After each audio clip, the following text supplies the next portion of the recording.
dedicated to Eastern and Southern Kentucky. This is WYMT Mountain News This Morning.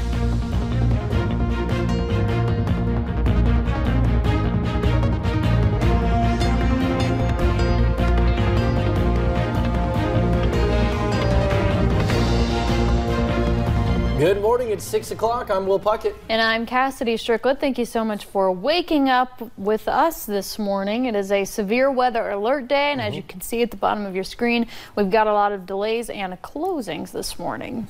Yeah, definitely. So go look on the bottom of your screen, pay attention there, or go to WYMT.com and go to the closings tab there, and you can see if your school, if your child's school or your school is in today, or if you all are just operating on a delay. We've got a mixture of both. So again, head on over to WYMT.com to find those. In the meantime, Brandon's in the Weather Center. He's been taking Advil all night because this forecast has created some headaches for our weather team. But I've seen a couple of posts on Facebook where people are starting to see that winter weather mixture, and that's exactly why we're seeing the delays and the cancellations of schools this morning. Exactly. Starting to see a little bit of accumulation in some areas. And when I say that, I don't mean like a lot. Coating on some rooftops, on the sides of the grass, and or on the grass on the sides of the roads in some locations. So let's get into the cameras this morning. We'll start with McKee, and you can see down there as the last part of that loop goes by. Let's go one more time, and you can see right there on those rooftops a little bit of a coating of snow. I-64, we've been watching this camera for the last several minutes here, and we've been watching the snow starting to try to accumulate there on the roads because the road temperatures are getting cooler along with the air temperature, so keep that in mind. Here in Hazard, just foggy conditions outside the WYMT studios, and Whitesburg still seeing a little bit of either rain going by or has whipped by in the last couple hours, and some drops there on the camera. Most of our moisture is now snow across parts there. Still seeing a little pink, so some freezing rain sleet possible in areas where temperatures are still dropping. And speaking of which,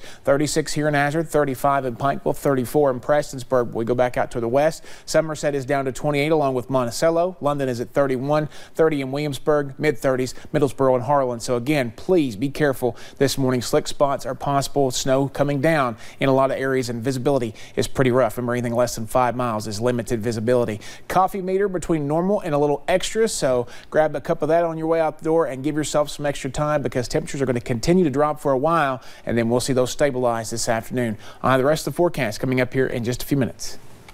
All right, we'll be sure to check back in with you soon. Thank you, Brandon. Well, on Tuesday, officials in Knott County voted for a partial county government shutdown, which means nearly 70% of the county employees will be laid off. Health insurance benefits will be canceled for the remaining employees and elected officials, but it also affects the county road department. Normally, the Knott County Road Department contracts other companies with plows to help clear snow, but with the shutdown, they are left relying on just 2 plows owned by the county. It's definitely going to be a lot worse with only 2 trucks, you know. Ain't no way in the world 2 trucks can cover Knott County. Knott County's a pretty large county. The State Highway Department will continue plowing major roads like 80, 15, 160, and 550. The rest of the more than 700 roads in the county will be treated and plowed by the 2 plows owned by the county. Well, officials say no one was hurt after heavy winds blew over a sign onto cars in Whitesburg. It happened yesterday afternoon at the Whitesburg Shopping Center. An SUV and a truck suffered moderate damage. We are told both cars were drivable after a wrecker moved the sign. Well, the Hazard City Commission voted unanimously to move forward with a Sunday alcohol sales proposal in the city. We were unable to reach Mayor Happy Mombellini, but learned from City Manager Derek Hall that the vote was only procedural. The next step is to draft an ordinance that outlines which times alcohol can be sold and what types can be sold. 3 of the 4 members voted to move forward. Susan Brotherton abstained because she owns a business with a liquor license. Now, the last time this debate was brought up, State Representative and pastor of Gospel Light Baptist Church, Chris Fugit, strongly opposed the change. He was officiating a funeral yesterday and was unable to do an on-camera interview, but told us his opinion has not changed. As a former state trooper, he says it will cost more time and effort to police drunk driving. As a pastor, he says he has seen it break up homes and cause hurt and anguish. And as state representative, he says it simply won't bring in more money, but instead cost even more for police departments. In other news this morning, officials have confirmed a case of hepatitis A in the Johnson County Middle School. We are told a staff member at the school had it. The health department reports there have been 72 cases of the disease in the county. So there were no classes for schools in Johnson County School District yesterday and actually the rest of the week because of that, paired with a rise in the number of flu cases as well. WYMT's Connor James has more. The case of hepatitis A meant a much more rigorous cleaning. Deep clean and disinfecting of the entire school, yes. With some state-of-the-art equipment.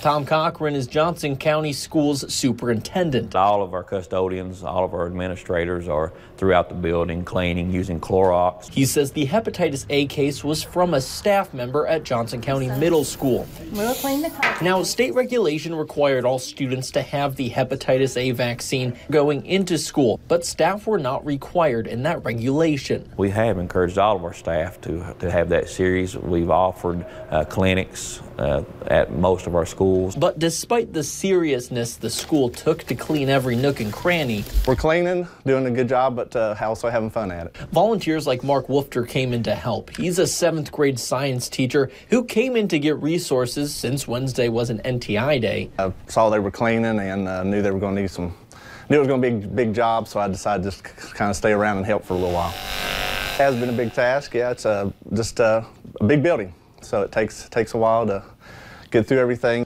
In the meantime, Cochran asks students and parents to do their part, not only in the wake of this hepatitis A case. Take time to wash jackets and coats and disinfect lunch boxes and book bags. But with the sheer amount of flu cases as well. In Johnson County, Connor James, WYMT Mountain News.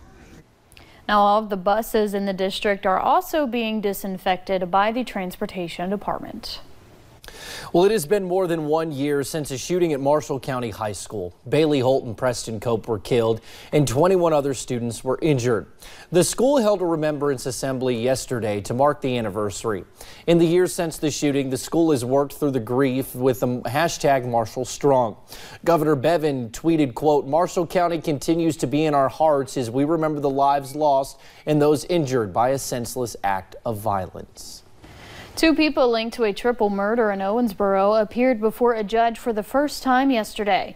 Siler Shimwell and Arnett Baines both face charges of murder and first-degree assault. Investigators told our sister station WFIE they used security footage to identify the men. A 4th person was shot but survived. Police are still looking for a 3rd person that they believe was involved. A judge decided to hold Shimwell and Baines in jail without bond. We learned the man who pleaded guilty to murdering officer Scotty Hamilton is now in a state prison. State officials moved John Russell Hall from the Carter County Detention Center yesterday. Hall pleaded guilty late last year to the March murder of Officer Hamilton. As part of the deal, a judge sentenced him the same day to life in prison without the possibility of parole. Hamilton was a 12-year veteran of Pikeville Police Department before Hall killed him. Well, Hall is now at the Kentucky State Reformatory in LaGrange, Kentucky. That is roughly 206 miles from Pikeville, just north of Louisville. The Kentucky State Reformatory is a medium to minimum security prison with more than 1,000 beds. From their website, we learned it costs about $20,000 per year to keep each inmate there. That averages out to nearly $55 per inmate each day. Well, we recently learned that an Eastern Kentucky man was arrested on a murder charge. 34-year-old Jason Blevins of Ashland is accused in the stabbing death of 29-year-old Erica Spradlin. She was found in the yard of her Ashland home Saturday, suffering from multiple knife wounds. The incident remains under investigation. Well, still to come on Mountain News this morning, General Mills is voluntarily recalling some of its flour because of a salmonella threat. And later in sports, we name this week's Player of the Week and tell you her story of returning back to the basketball court after suffering an injury. The pattern is picking up, but if you're a snow lover, it may be a while before we see anything significant. I'll tell you what we could be looking at in about 2 minutes.